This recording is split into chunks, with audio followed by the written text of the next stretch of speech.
since Layla seems to be moving on to Thunder Rosa. Um, the Hook QT Marshall match, as I said to you last night, I thought that was like basically a perfect pay-per-view squash match, if you will. Hook is great. Everybody knows Hook's great. QT Marshall is just perfect fodder for somebody like Hook.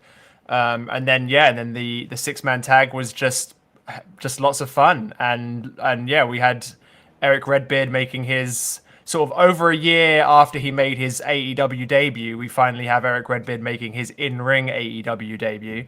And I actually thought he did a really good job keeping up with those guys, because he was in the ring with a bunch of workhorses and he killed it, really. He was way over.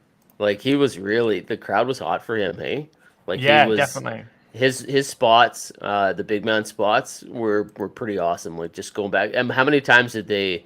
What's the tackle? I'm drawing a blank on the official a name of the move where they run off the ropes and then they just bump into each other. This is the tackle. Yeah. They did. What did they do it like a dozen times? Yeah. Just to start their segment. I mean, that was way over. Everything he was doing was really good. I'm a little surprised he's the one who took the pin, but at the same time, I don't know exactly what his story is with AEW. Is he going to be sticking around for a while? Yeah, I mean, there's no news. They haven't put up as far as I know, they didn't put up the graphic like they do with everyone who signs, where, Eric Redbeard is all elite. Because they did that yesterday with the two that debuted. They put their things up right away, but they didn't for him. So, and they haven't for him. So I don't know. I'm sure. I mean, it seems based on what he's done so far, based on his coming back on Rampage on Friday, and then his performance in the pre-show last night. I mean, I would say that he probably has something to offer. I think there's room for him on the roster. I mean, they're not as desperate for big dudes as they once were, but I still think there's a position on that roster for someone like Eric Redbeard. Maybe he's someone who just kind of comes and goes and does a bunch of indie stuff and then returns. But yeah, I mean, I think if they don't sign him to like a full-time deal, I'm sure he'll be back basically. I'm sure we haven't seen the last of Eric Redbeard in an AEW ring. He doesn't need one of those full-time contracts, I don't think, especially with the amount of people that they're signing. Yeah, if he's exactly. happy just showing up every once in a while and doing his thing and they're happy to have him do it, I could see that too. Yeah. And hello, everybody, if you are just joining us. My name is Norman Quarrinton. This is Jim Parsons. We're both writers for TheSportster, and thank you for joining us. We're covering all the events of last night, and we might talk about some other stuff too, since it is, of course, WrestleMania season, and, it would be crazy of us to not talk about WrestleMania. This is the first one of these we're doing, so we really appreciate your time and your patience.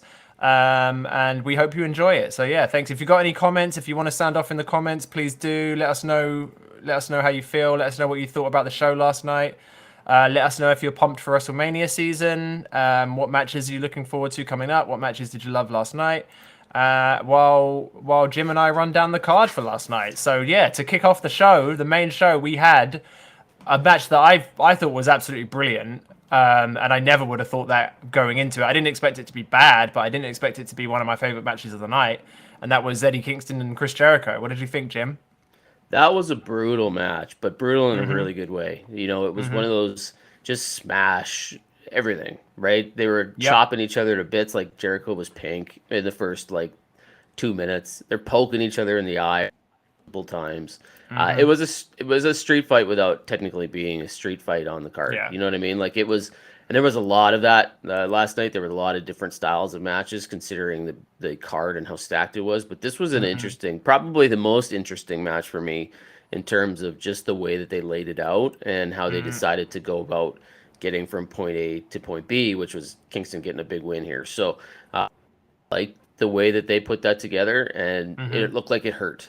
Like that whole match just looked like it really hurt. Yeah, it was some strong style stuff, a lot of stiff blows. The very first move coming right out the gate was kind of a botched suplex, but it looked cool as hell, and Jericho sold it really well. And then, I mean, at first it looked like he was legitimately hurt, and then he appeared to be fine, but you could tell he was milking it a little bit because he's a pro and he's been around the block and he knows what to do.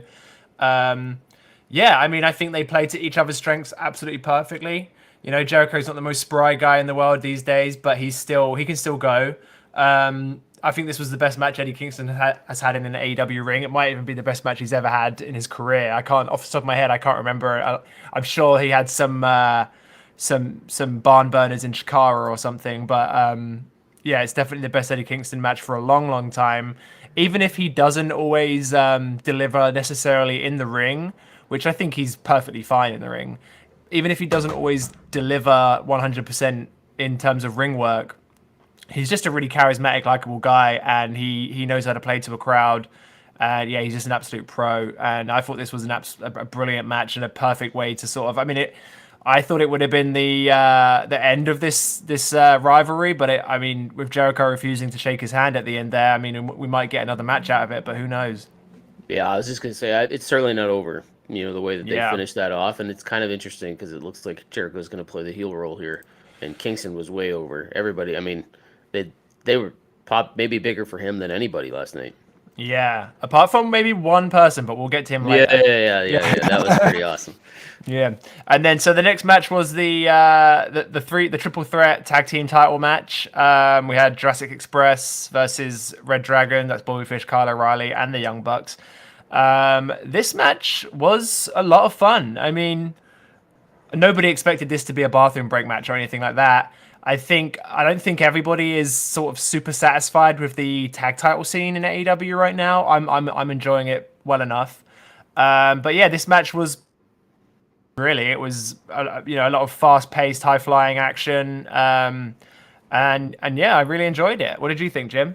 I was a fan for sure. I've been pretty public on our Facebook show and other platforms about my thoughts about the Young Bucks. I'm not a massive fan. I might be in the minority there. I do love what they've done for the business. I love the way that they've marketed themselves and really kind of become a real name in the industry. But what I don't necessarily love is that their matches are typically spot fests. They do so many high spots and people just wait around to get landed on and stuff like that. They're super athletic and they're super good at what they do, but it's never my cup of tea. And for the most part, I tend not to love Young Bucks matches. Having said that, this was not one of those matches. This was really good. Like this was lots of high stuff, lots of athleticism. But because of the third team, I think with the involved, you didn't get the notice of the whole like everybody's waiting and there's all this like there was a lot of I'm sure that they probably broke the rules a million times and didn't tag when they were supposed to, but you didn't notice. You know what I mean? Because there was just so much going on. That I'm cool with. When they just completely ignore the rules and they fly all over, I'm not a huge fan. But this was really good. Like everybody got their stuff in. Jurassic Express looked good. Red Dragon looked good. Young Bucks looked good. All in their own unique ways. And I mentioned, I think to you, I think Luchasaurus may take the best hot tag in wrestling right now. Absolutely, yeah, definitely. When he gets in there and he does his thing for a minute or two, it's unbelievable. Like people just go crazy for it. And I don't know that he's the best wrestler in the world, but he's got this like pool of moves that he does, and he's super athletic and he's super agile for a big guy, and it's just fun to watch him go off for like a minute, right? Totally, and he totally really agree. did. He totally got that opportunity last night. I liked it a lot. It might have been my favorite match in terms of just the athleticism and what they did. But it was definitely different than the first match. You had, I mean, the Young Bucks matches can be a little bit, I don't want to say samey, but yeah, they can be a little bit, I guess, spot festy. But you did have Red Dragon there to sort of balance that out a little bit and keep this match a little bit more grounded, which I liked. He's just bizarre charisma, and he still understands the lost art of the hot tag for sure. And I think Jurassic Express winning, I had a little inkling that Red Dragon might win, but I think ultimately it was the right call to have Jungle Boy and Luchasaurus keep the gold. So I think the underlying storyline between Red Dragon and the Young Bucks and their inability to get along, which we all knew was probably going to happen, that helped. I think when you have that in the background underneath there and you know it's coming, that tells a little bit of a story within a story. So I thought that was good too. Yeah, and then what you said about them breaking the rules, I feel like they may have made more of an effort to obey the rules of tag team of a tag team match in this match because there was a tornado match later. So I feel like they may have made a little bit more of an effort just to emphasize the chaoticness of the tornado trios match that came later. But we'll get to that. We'll get to that soon for sure. Yeah, and that's a good point. But it's interesting because it's a total switch up from what I thought about another area of the pay-per-view, which we'll talk about. And 2 times they did something on this show that I thought, man, why do this twice? Yeah. And you might know where I'm going with this, but Yeah, for sure. like it was a lot of it, and you're just like, you did it once. Did you really need to do it again? But you know, so it's interesting. You have one where they avoid it, and then the other one where it's really obvious. So Yeah. So then up next, we had the Face of the Revolution ladder match, which was for me, a very, very interesting ladder match because it wasn't like, I feel like wrestling audiences have definitely been conditioned by WWE ladder matches, and we don't see a lot of ladder matches that aren't WWE ladder matches. We are starting to see more in AEW now, to the Face of the Revolution ladder matches, for example. This one was really interesting because it was mostly big dudes, plus Ricky Starks and Orange Cassidy. We also had Wardlow in there, Christian Cage, also not the smallest guy, but not as big as Hobbs and Keith Lee and Wardlow. So yeah, it was kind of like, I mean, you had a good balance of hosses and sort of spry, agile guys there. It was a really interesting ladder match. I thought. I feel like it was just paced very differently to what we're used to seeing in elsewhere.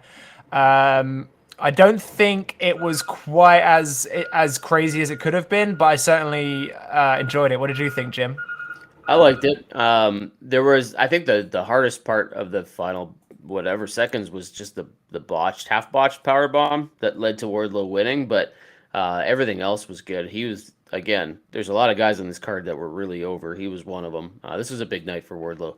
My favorite spot of the whole match, though, was the Orange Cassidy attempt to grab the ring when they're holding the ladder above their heads, and then he's working his way up like a jungle gym, and he stands on it, trying to get I thought that was the most creative thing I've seen in a really long time, and I was surprised that nobody's done that before.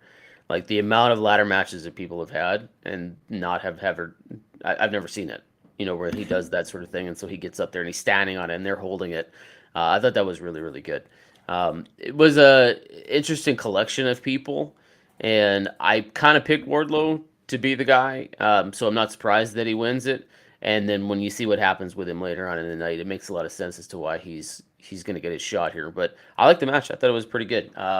I would say it was right in the middle for me. There was a couple matches that weren't great and a couple matches that were really good. This was just below the tier of the ones that I thought were really good. I think you might be on mute there, Norm. The botch powerbomb at the end there, yeah, it was kind of awkward. But it didn't. I think I'm someone where, like, if there's like a botch, depending on how severity of the botch, I feel like it kind of sometimes will add, like the botch in the Jericho Kingston match. That to me added a lot of enjoyment and sort of drama to that match. The ladder match botch at the end was just kind of gave it like a wet finish, It made the finish feel a little bit less impactful than it would have been if they had actually nailed the spot. But yeah, otherwise a really decent ladder match. Good mixture of guys. I think Wardlow was the right person to win. And then now we've just got to see what they have in store for Keith coming up. So yeah, and then the next match on the card was, of course, the AEW TBS title match, in which Jade Cargill, kind of easily, but not as easily as she people in recent weeks, defeated Ty Conti and retained her TBS championship. I would say, look, on this card, which was full of it was a stacked card. It was full of really exciting matches. Jade Cargill's only been wrestling for like a little over a year. For her to sort of have a spot on this card after like a ladder match and still kind of deliver, I think is very impressive. Obviously, this match wasn't on this card. This match was probably like in the bottom three in terms of quality.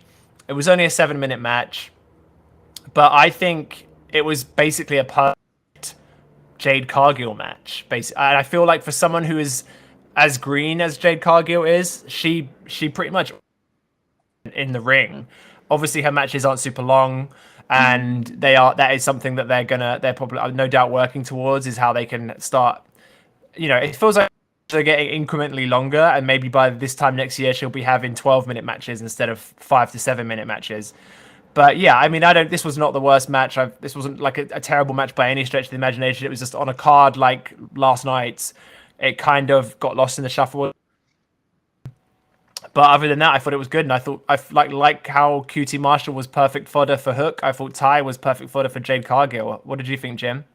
I'm gonna be hard on the women in this pay-per-view, just not because they were bad, just because they weren't up to the same level as some of the other matches. And I think some of it comes in the placement of where they were at on the card. This was the second of my, or there's only two women's matches, but this was my favorite of the two. But I thought this match was okay. It was Cargill's an interesting character for me. I don't know exactly what they're doing with her. Are they treating her like Goldberg? Are they treating her like somebody who isn't, a monster that can beat everybody easily? Where are they going with this? Tay Conti is one of those people that you're like, man, she's up there in terms of the women's division, so she's not going to beat her. Who are they working Cargill towards? And I heard a lot of people saying Britt Baker, but I don't think that's the case because I don't know why you would need to put over Britt Baker at the expense of Jade Cargill because Britt Baker's already over. So they're building her to something. She's 29-0 now. The next one will be 30, which is a big one. How far are they taking this? That's what I want to know. And I don't know. I'm with you on the matches. Like, are they having her in a situation where they want her working longer matches? Her offense is getting better. But I don't know that you want that if you're building her like Goldberg, right? Like, do you want long matches? Do you want Cargill to look as though she's, susceptible to being on the defense? Like, I don't know where they're going with her. So it's interesting for me to watch that storyline because I'm thinking they've got to be building her towards a situation where whoever comes in and beats her is going to be a megastar like immediately. But I don't see anybody in that division that's going to be in that spot. So I'm very curious to see how they book that more than I am how she comes along in terms of her in-ring talent. But I agree with you; she's getting better. Yeah, definitely getting better. Looking forward to seeing. I mean, for someone who's only been wrestling for a little over a year, she's like miles ahead of a lot of other people in that position. She is surrounded by obviously by some absolute legends who know what they're doing. She's been very open about who her mentors have been backstage and in the gym. She's being trained by Dustin Rhodes, by Bryan Danielson. She's got Sonjay Dutt teaching her stuff. So she's surrounded by. I mean, this is going to be a thing for AEW. I think it's a really, really smart move to sort of if they are going to moving forward, if they more homegrown talent and they start signing people with little to no wrestling experience, and they just say, look, hey, here's Bryan Danielson, you're going to be training with him for 3 hours a week. Here's Dustin Rhodes, you've got him for 3 hours a week. Here's Sonjay Dutt, you've got him for 3 hours a week.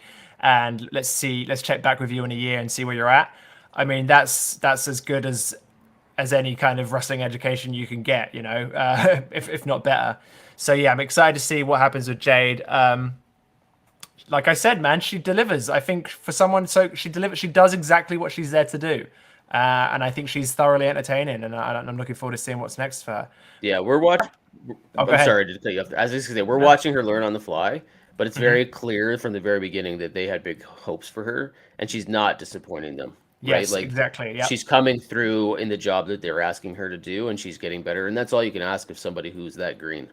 absolutely. She is fulfilling her end of the deal and then some, really. And I bet I can't imagine Tony Khan is anything less than very happy with her development. Yeah. So up next we had the big one. I think this was the most sort of the biggest sort of dramatic event of the night. The ring work wasn't exactly like a barn burner in terms of what either of these two are capable in the ring, but in terms of sort of dramatic pathos and payoff, I thought it was very, very intense indeed. And I am, of course, talking about CM Punk and MJF, which this match ran for about 27 minutes. There was a point where I did feel like it was dragging, but if you had asked me after it how long it went, I wouldn't have said 27 minutes. I would have said probably 20 minutes. So they definitely, I think it sort of sagged a little bit in the middle, but they definitely picked it up again at the end. I loved this. I thought it was way too. I mean, I hesitate to say pay off or finish the feud, because you never really know if they're gonna continue it or anything like that. But I loved it. I just thought it was very emotionally engaging, and like I said, it wasn't the most sort of brilliant technical display you're ever going to see. But sometimes wrestling doesn't need to be that, man. Sometimes it can just be two guys strapped together by a chain, beating the crap out of each other, and that's what this was. It was, and what did you think, Jim? I thought this was good. This was an ode to like a whole bunch of different things all in the same go. I think they were really trying to pay tribute to Valentine and Piper. I think the ROH stuff at the beginning with Punk coming out to his old music and it's this different trunks and stuff. MJF trolling everybody with Punk's music, then getting the MJF stuff in there. The thumbtacks was an interesting ad. How long it took him to land in the thumbtacks and then miss and stuff. It was just there's a lot going on in this match. But I'm with you. It wasn't. It certainly wasn't a technical display of wonder, but it was grueling and a lot of blood. Like this is the second time in a week that he's been all over the place, and then the MJF adds his element at the end when he goes under the mat and does his thing and comes back out. But I was entertained by it. I wouldn't say that I was wowed by it or anything like that. And I guess that's the dog collar matches are a little restrictive. Like what can you do when you're attached together and the ropes get in the way and stuff? And there were a couple moments and spots where he was trying a few things that didn't quite pan out exactly how he wanted to at the beginning, but he was creative and inventive enough to do some stuff that maybe we haven't seen before. So I was into it. The finish was the best part for me. Just the way that Wardlow came out. He was looking for MJF's looking for the ring. Wardlow can't find it in his pocket. I thought that was really, really well done. That was a smart turn for me. I don't even know if you can officially call it a babyface turn because MJF, I don't even know if he realizes exactly what happened yet. But we'll find out on Wednesday if that's the case. But I thought that was well done because you knew that was coming and eventually like that was going to happen where he was sick of MJF doing his thing. And so that was the right time to do it. And it pays off with Punk getting a win after losing. What did he lose twice? Already, so he lost twice in the same match, I guess. That's what MJF's claim is, but yeah, I mean Punk definitely it was the right result, definitely. Yeah. As up and coming as MJF is, he doesn't. I mean, obviously he already has a win over CM Punk. He doesn't need to, and I feel like losing this match did more for him than winning it would have. You're right about the Wardlow turn. It was beautifully done. They've been telegraphing it for weeks now. Everybody was, we're like, okay, but how is it going to happen? And I think the way it happened was just so well done. Wardlow, the crowd was so into Wardlow all night, which is good because he's great. And he's like probably the closest they have to like a homegrown big. So Wardlow is the closest thing AEW has to a sort of homegrown OVW style wrestler. Does that make sense? Yeah, he's to me. I get people might not see my comparison when I see these two people, but he's to me what Batista was to WWE. He was kind of a throw-in to their faction.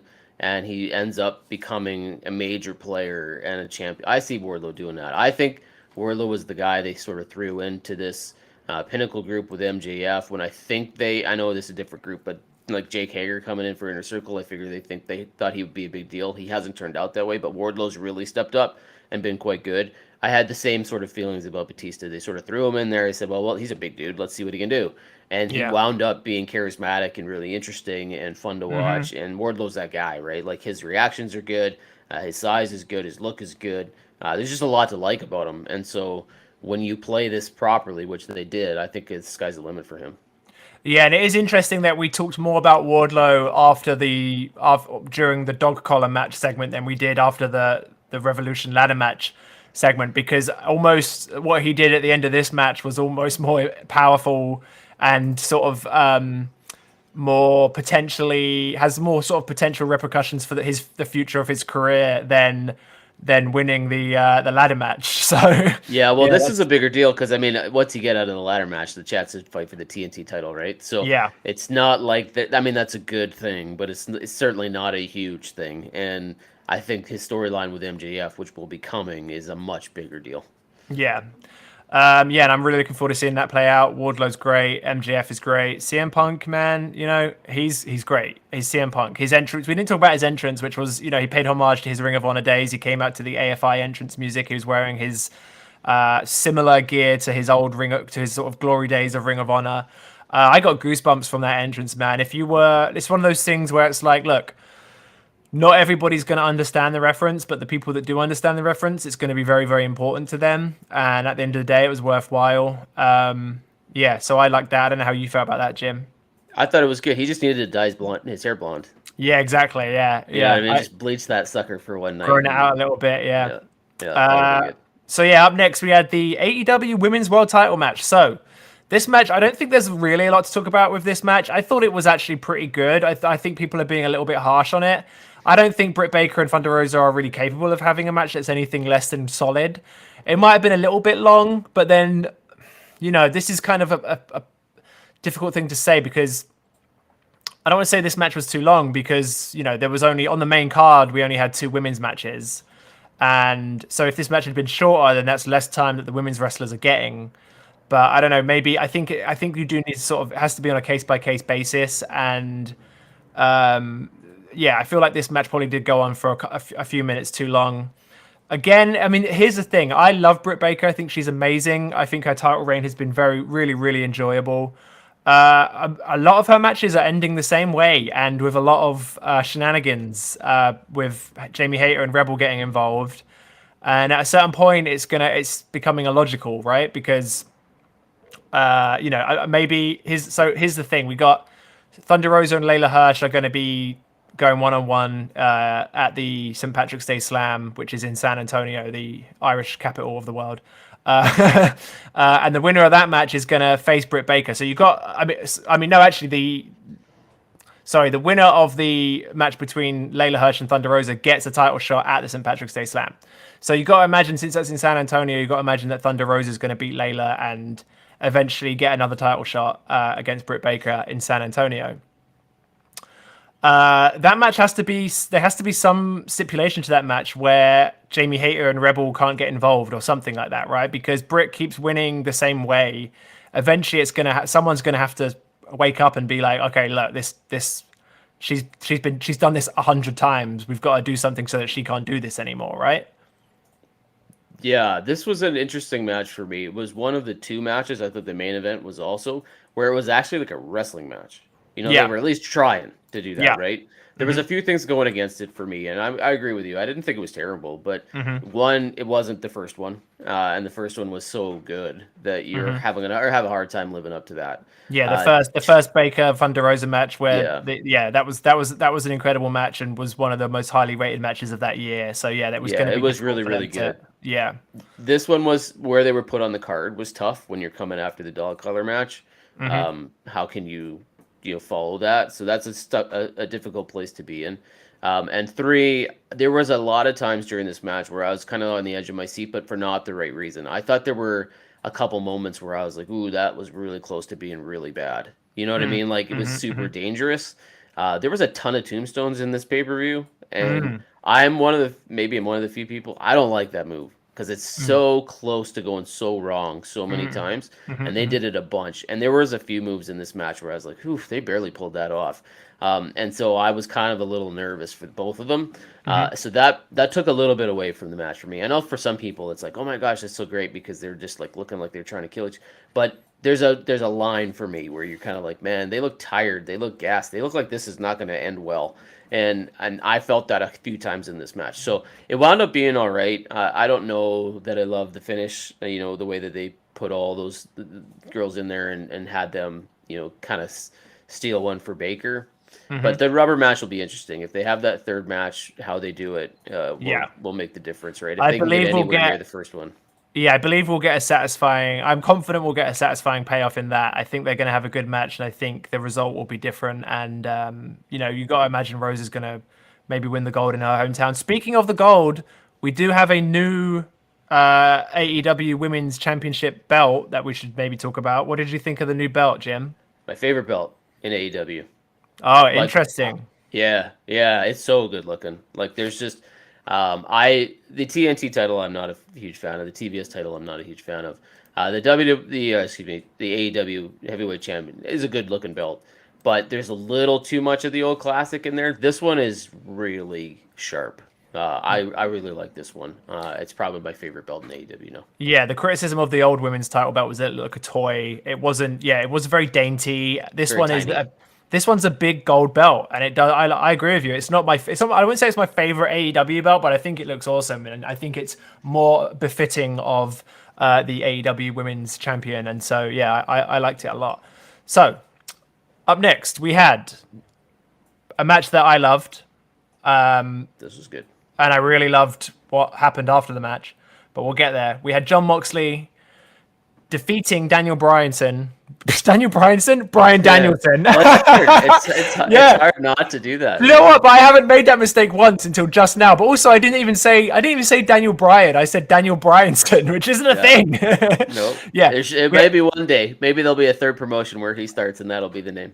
Yeah. Okay. So yeah, we had John Moxley beating Bryan Danielson in a really great match. I loved this. This delivered for me. It was pretty much as advertised. It was what I was expected. It was, it was violent without being a street fight or anything like that. It was just two hard hitting guys beating the crap out of each other. Two guys who weirdly they know each other very well, but they actually haven't had that many matches. I think the last time they wrestled 1-on-1 was in 2013 on an episode of Raw. And then the footage they showed in the hype package before this match. They just had footage from one indie event that they'd gone 1-on-1 on that card, probably years and years ago, obviously before they signed with WWE. But yeah, what did you think of the match, Jim? Again, another match that was different than a lot of the others. I was very curious to see how they were going to put this together. When the whole buildup is, okay, we're not enemies, but we're not really friends. We maybe want to be, but we aren't yet, and we got to bleed together. So that to team, what did he say? To work together or to be team together, we need to bleed together, or whatever the exactly. line was. He doesn't work. He doesn't. He doesn't fight alongside someone unless he's bled with them. Yeah. So you knew that was coming, right? So this is the second match where that's sort of happened. But I thought this was good. The way that they went back and forth a little bit at the end, and then they got pretty brutal with it. That's probably going to happen. Danielson's one of those guys that you don't expect brutality out of him when he has his matches, but he can be as brutal as anybody. Absolutely. And Moxley's the guy that you're expecting it from. So that was really, really good. And I liked. I don't know what you think about the finish. I'm still undecided about how I like that. I mean, I thought I didn't. I liked it. That's for sure. Yeah, I think I quite liked it. I mean, that's a really. Booking a finish between those two guys is always going to be really, really difficult. I was wondering how they were going to do it. Like, who's going to win? Like, exactly. How do you do this? You can't really. You have to do it in a way that protects somebody. And I do feel like maybe Moxley needed the win a little bit more, just a little bit more than Danielson did. But yeah, I mean, again, it was a great match. I thought they did. I thought they did a great job. And like you were saying about them both being. Moxley being predictably violent and Danielson being sort of less predictably violent, we can start talking about the man who probably taught them both how to be pretty violent. And his name is William Regal, and he made his AEW debut last night, and he got probably the biggest pop of the night. Oh, yeah. I don't know. Yeah, and what did you think of that, Jim? I was happy to see him. I thought it was really a really great moment. I was shocked, but surprisingly shocked. I don't know why I was shocked, to be honest with you, because of all the people that they've signed, maybe out of CM Punk, William Regal makes the most sense for me. Yeah. He's the guy that can do the most, not only in front of the camera, but behind it. And when NXT let him go and WWE let him go, I thought, man, if he doesn't go over there, if they don't sign him, what a missed opportunity. So that he's there makes absolute sense to me. Yeah. Right? Because how do you not take advantage of somebody with that much experience in that many different ways? And he's already, of all of the, I don't know what you can call them, elder mentors that are on this show, Arn Anderson, Tully Blanchard, Jake Robert, he's my favorite. Like, he's better than all of them. Like, and he's able to do the most. You take him the most serious.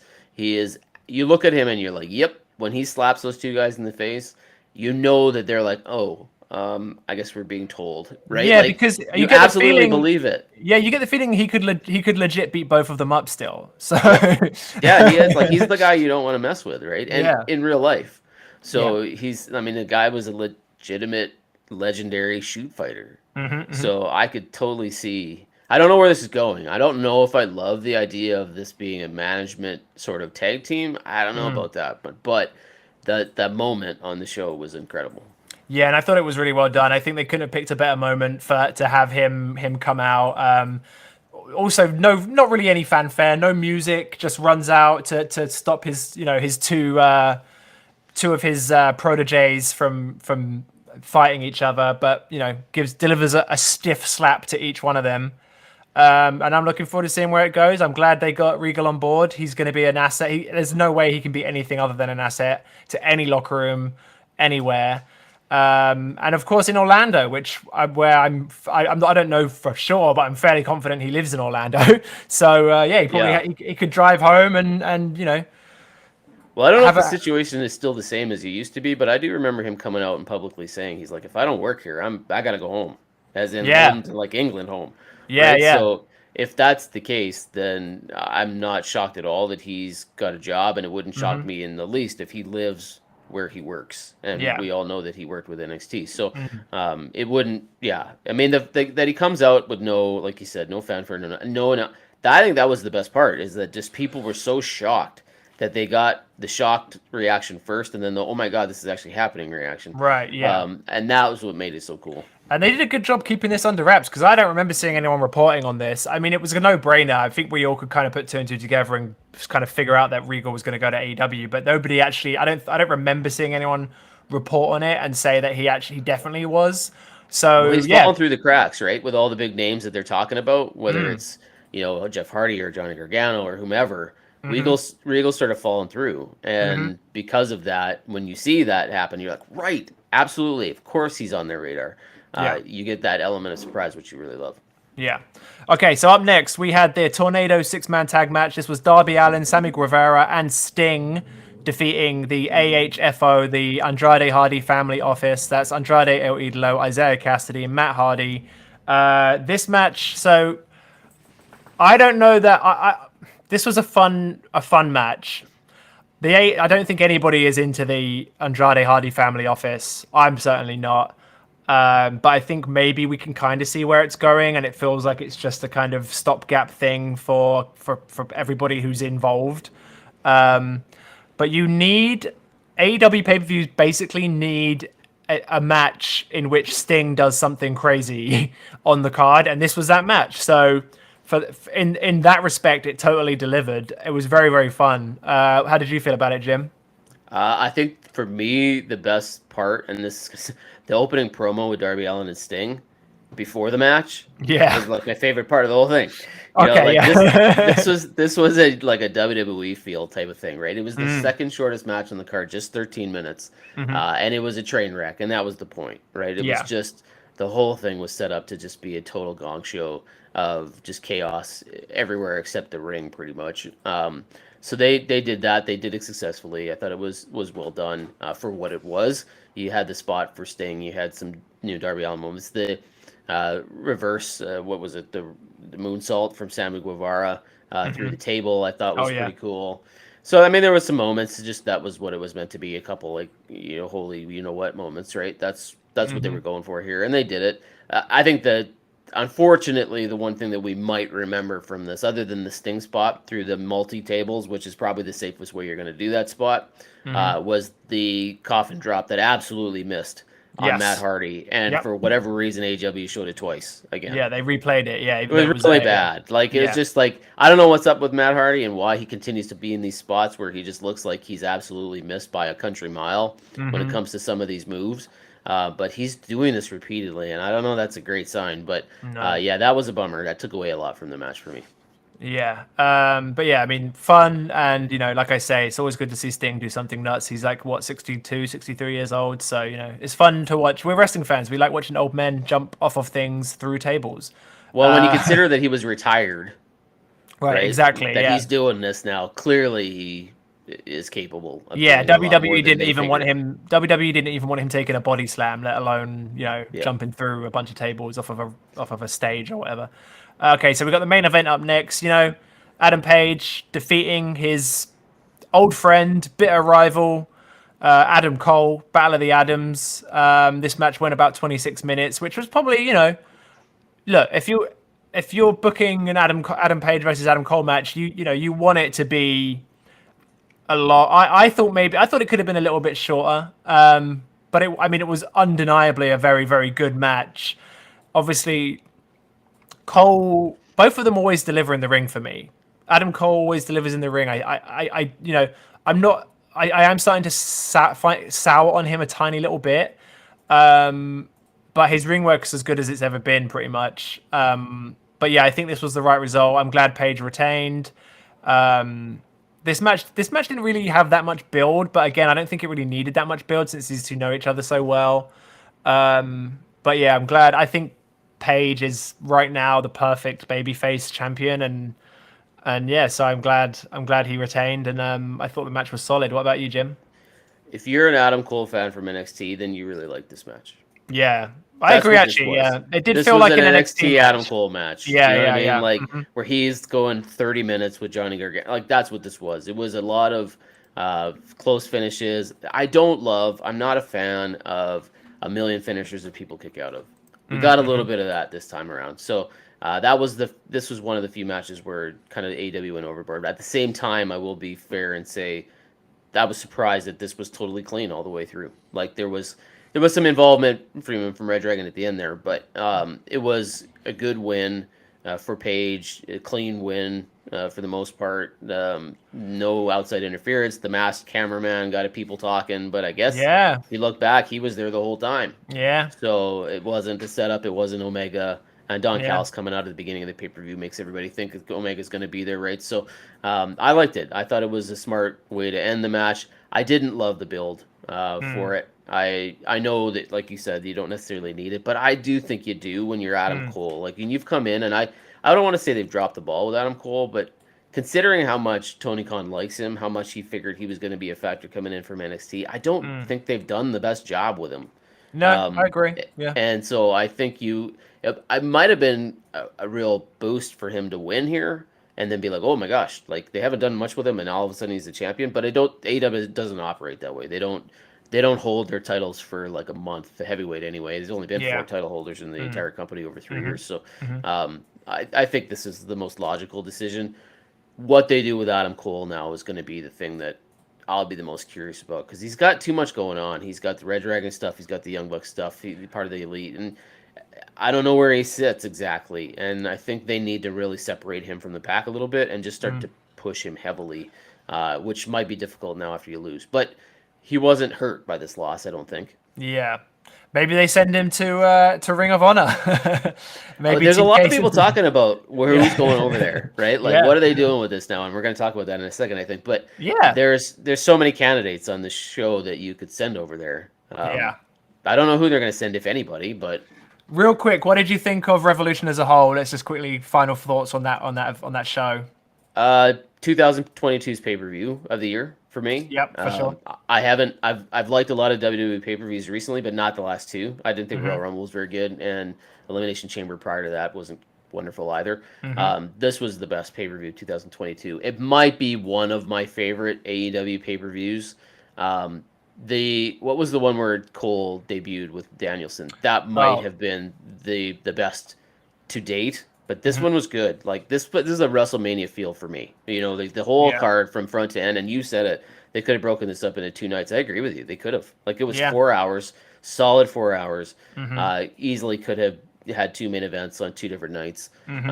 I thought this was good. I thought this was an excellent pay per view. And Totally anything that agree. we didn't really like, it wasn't because we didn't like it. It's because everything else was so much better. Yeah, I totally agree. That's my sentiments exactly. I thought it was a great show. I had a lot of fun.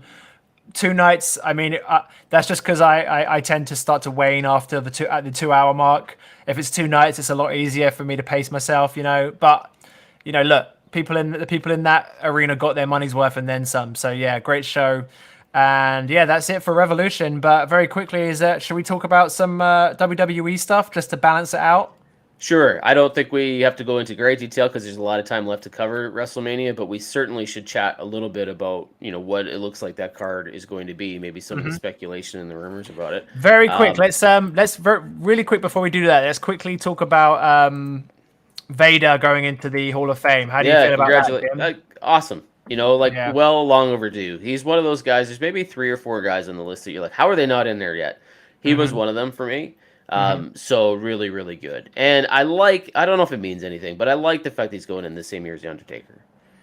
I like that too. I didn't actually think about that. Yeah, I know there's history there. You know what I mean? Yeah, especially in WWE. So it's a good year for him to be part of that. Right. So congratulations. And so far, it's just Taker and Vader that have been announced, right? Yes. Yeah. Okay. All right. Well, so I think a lot of people were wondering if it was going to be a year where, since it's The Undertaker, he was going to be the only inductee this year. I'm glad that's not the case. Obviously, there's always one spotlight inductee, and that's obviously going to be Taker. He's being inducted by Vince. I'm interested to see who's going to induct Vader. Any ideas? I'm not sure who you would. Maybe Mick Foley. I was going to say maybe Foley. Yeah, that was the first person that popped into my head. It makes a lot of sense for me. I don't know who else you would have.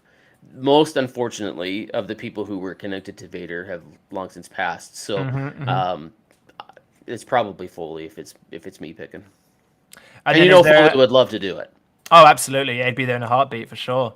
So anyway, what do you want to talk about WrestleMania? Just want to run down the card real quick, or sure, maybe even just focusing on some of the matches that we've just learned about, right? Like Pat McAfee, that big interview on Thursday with Vince McMahon has turned into a match with him and Austin Theory. I'm curious to see what your thoughts are on that. Johnny Knoxville being involved now against Sami Zayn, who's no longer the Intercontinental Champion. I'm kind of curious about your thoughts on that. Just some of those things. Yeah. Like this is shaping up to be a WrestleMania where they're really crossing over in a lot of ways. Like it wouldn't shock me if Bad Bunny's still part of this thing by the time. I'm convinced he's gonna be. I'm convinced he's gonna be. Right. My theory is the Rey and Dominic Mysterio versus Miz and Logan Paul match. I could see Dominic being taken out of that, like being injured injured ahead of time and being replaced with Bad Bunny, because Rey and Bad Bunny have like a history there. You had Rey giving Bad Bunny his mask at an event recently. I actually feel like that is a more sort of more tantalizing. I think Rey Mysterio and Bad Bunny versus The Miz and Logan Paul is, for me, a more tantalizing and interesting match than Rey and Dominic versus The Miz and Logan Paul. The card. This card is kind of weird. It's not.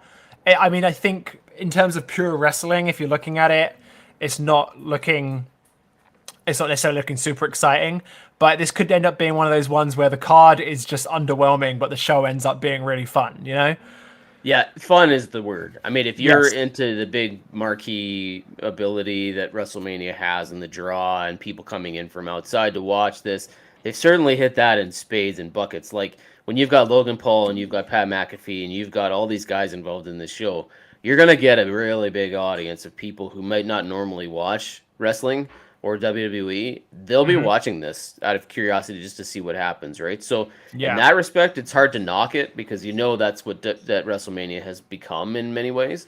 I don't know what these matches are going to look like, but Pat McAfee can go. I mean, his couple times in NXT were decent. Logan Paul, as long as he takes it seriously. He's athletic enough and smart enough to understand that he doesn't want to look like a buffoon. But he's got to put the time in. Like Bad Bunny's put in all that effort and all that time, right? If Logan Paul can do that, then it could be all right. We could be pleasantly surprised by that one. But the Brock Lesnar Roman Reigns match, I'm just wondering after the MSG stuff. I'm assuming they're still going to both hold their titles headed into this pay-per-view, but you never know now, right? The Sami Zayn change threw everything off for me. So I don't know exactly. I'm assuming it's going to be a unification match, but I've also heard now that they're not going to unify the belts. They're going to do it for like a temporary sort of, yes, we have a title, but then give the belt up to somebody else. I don't know what they're doing, but we'll see. Interesting.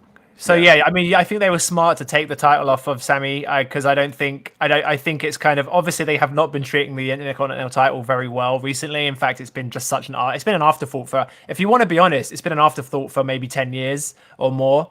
There's little times when someone like the Miz holds it where it starts to feel a little bit more prestigious. I feel like where it's not just an accessory like it was with Shinsuke Nakamura. Where obviously I love Shinsuke Nakamura, I think he's great, but his reign was just totally forgettable.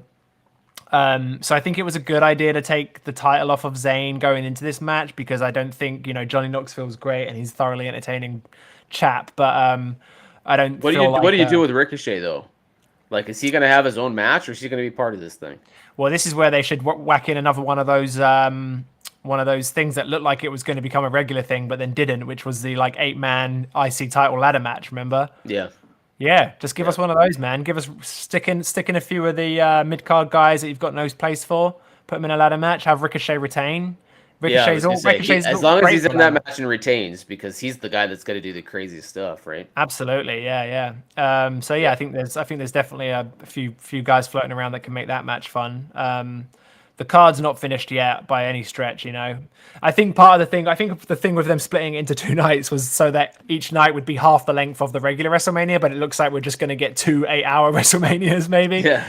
I'd be very shocked if each one is not over 3 hours. But so far, I don't hate any of this. I think the biggest thing for me that I'm just not a huge fan of, and it's not anything against either one of them, but Naomi and Sasha Banks defending or going after the title, just to throw together. I don't understand that partnership. I don't know why they're doing it, other than the fact they don't have any other options. I hope the rest of the card. My point of bringing that up is I just hope the rest of the card isn't like that. Where they've said, okay, here's our 6 or 7 main matches. Here's Ronda versus Charlotte. Here's Becky versus Bianca. Here's Lesnar and Reigns. Here's these guys. Here's our crossover stars, and here's the rest of the junk we're just putting on here. That. I hope that isn't what they do. If they can figure out a way to actually solidly build a couple of feuds, and I know that Happy Corbin and Drew McIntyre has been given some time to build, but I don't love that one. That is about. It needs to be better than those. You know what I mean? Where they've actually spent a little time telling a story, even if we hate the fact that that's the match we're getting. At least you're kind of like, okay, well, they didn't just throw this on here. Remember they used to do that back in the old school WrestleMania days, where all of a sudden you'd be like, oh, hey, Coco Beware is fighting the Big Box Man. Oh, okay. Yes. You know what I mean? That's what's happening here. It's long gone. Those days are long gone, right? So he's happy. He doesn't like Coco Beware versus the Big Boss Man either. If that happens here for the rest of the card, that's going to be disappointing. Yeah, excuse me. My dogs are going crazy because I think there's a mailman outside. But it could have been Big E's old character. I think they heard you mention Happy Corbin, and it drove them absolutely wild. That would do it. Or they heard one of Madcap's bad jokes. Yeah. I mean, I tell you what I'm not happy about is the 2 women's title matches being on the same night. That feels kind of weird. I don't know why they've done that. I'm wondering how much of this will change. Do you think that they'll move things around, or is this pretty stuck now? This is pretty solid. They know what they're doing. Well, look, this is WWE, right? So, I mean, there's always a chance that things are going to change. Maybe at the last minute. If they realize what you did, oh crap, we put the 2 women on the same night. Well, exactly. Yeah, I can see that changing. I hope it does. It just doesn't make a lot of sense to me to have the 2 women's title matches, the 2 main women's title matches on at the same time. But yeah, I'm sure. Like I said, if nothing else, it will be. Even if WWE shows are bad, sometimes they can still be worth watching, and I feel like also, and I am looking forward to Pat McAfee versus Austin Theory. I know Austin Theory is, I think a lot of people think he's being rammed down our throats. I've been watching Austin Theory wrestle since I think 2016, maybe earlier than that, since I first saw him wrestle at a flea market in Joppa, Maryland, when he was 19 or something like that. And I've always found him. As soon as I saw him, I knew he was destined for great things. He has the look. He's very athletic. I think he's actually a really good worker. I think he may have, like a lot of people, I think maybe the WWE style isn't maybe the best fit for him. But I feel like he's competent enough to get a decent match out of Pat McAfee. And we know Pat McAfee can go. We've seen, of course, he was wrestling before he was lucky enough to be working with someone like Adam Cole. But I'm pretty confident that these 2 can at least put together a solid, enjoyable match. So yeah, I think Austin Theory is being crammed down our throats for good reason. You know what I mean? Yeah. Like he's good. I will disagree with one thing you said is that you Mm-hmm. don't know that the WWE style is for him. I think it is. I think he Mm-hmm. absolutely has done wonders with this goofy selfie character that they've Mm-hmm. given him. And his stuff with Vince McMahon, as much as people might be like, "Oh my god," it's good. You know what I mean? Like he's Yeah. Oh, for entertaining. sure. Yeah. Yeah. He's certainly taken the role of being a WWE superstar and everything that goes into it, and made the most out of it. And he's Yeah. still so new, I right? guess So what I meant by that was more the in-ring action, in-ring work. I think he's actually a much better in-ring worker than the WWE style is yes, allowing him to be portrayed as, if that makes sense, you know. yeah, But he'll yeah, make what the you most out of what he's allowed to do, yeah, like for for sure. sure. Yeah. Yeah.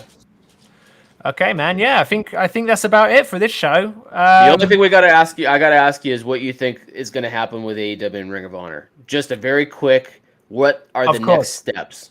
So I think, as I understand it, Tony Khan yesterday in the media scrum, the post-Revolution media scrum, said that he is going to be booking Ring of Honor. Now that is very interesting to me because he's going to spread himself very thin. Oh, he already is. Yeah, So I thin. I trust. I mean, I trust that he has. Here's what I'm worried about. I don't want the. I feel like he should hire someone else to book Ring of Honor. I feel like that's a no-brainer to me because you don't want these two products that are owned by the same person to have identical beats all the time, right? Whether it's the same guy, if the same guy's booking it, the storylines are gonna end up replicating each other one way or the other. You know, Yeah. we see it in Yeah. WWE all the time. I So he should give the book to someone else. Maybe Regal. Maybe he gives it to Cody. I don't know. Well, I was just gonna say, I think this speaks to volumes that he said that means Cody ain't coming back, For sure. right? Yeah. Because if we're to believe one of the reasons he left was because a lot of that booking power was taken away from him, and he believes he's the next Dusty Rhodes, then he's not coming back with the Ring of Honor option on the table and it not being there for him. If Tony Khan is the one who's going to be doing the booking and he's not looking at Cody to do it, then why would Cody come back for that? I don't sure, know if yeah. that means he's coming to WWE, but I do believe that's probably not the best. It also for me rules out any possibility of some sort of invasion angle. Yeah. Because For sure. if you know publicly that Tony Khan is the owner of both of these companies and he's booking both of these companies, how do you set that up? Exactly. I know yeah. everybody's like, "Oh yeah, let's have ROH invade AEW." It doesn't make sense to me. Why would No. Tony Khan run two different promotions and have one invade the other? It just does not logically storyline wise does that make sense. So I think Yeah. it rules out both of those things. I don't think Cody goes back to Ring of Honor for booking because Tony doesn't want to give it up, and I don't think you see an invasion angle. But I am curious to see what they do with the product. think we and the see- tape I- library is huge. I do think we see Samoa Joe back in a Ring of Honor ring. I do think that this facilitates us seeing Samoa Joe back in a Ring of Honor ring. There are people that TK can give that book to, man. There's Christopher Daniels, like we said, William Regal, Samoa Joe. Even there are people who know the company inside and out, or who understand the sort of ethos of Ring of Honor and are Yeah. able to sort of shepherd the company into its next phase, whatever that may be. But I'm excited to see where it goes. And if you joined us today, guys, thank you so much. This was the first one of these that we've done. We are going to do more. We'll always make sure that you have at least 24 hours notice before we start going live. We're going to do more. It's WrestleMania season. We're going to be very, very busy. Go read our articles on TheSportster.com. Jim, what's your Twitter handle? I am at Talking Raw. So if you want to follow me there, everybody knows that I do Talking Raw every Monday night after on Facebook. So you can join me at Talking Raw on Twitter.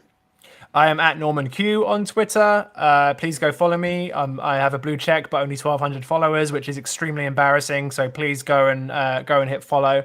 You will see more of us. We're going to be back on YouTube streaming every once in a while whenever there's a big news story.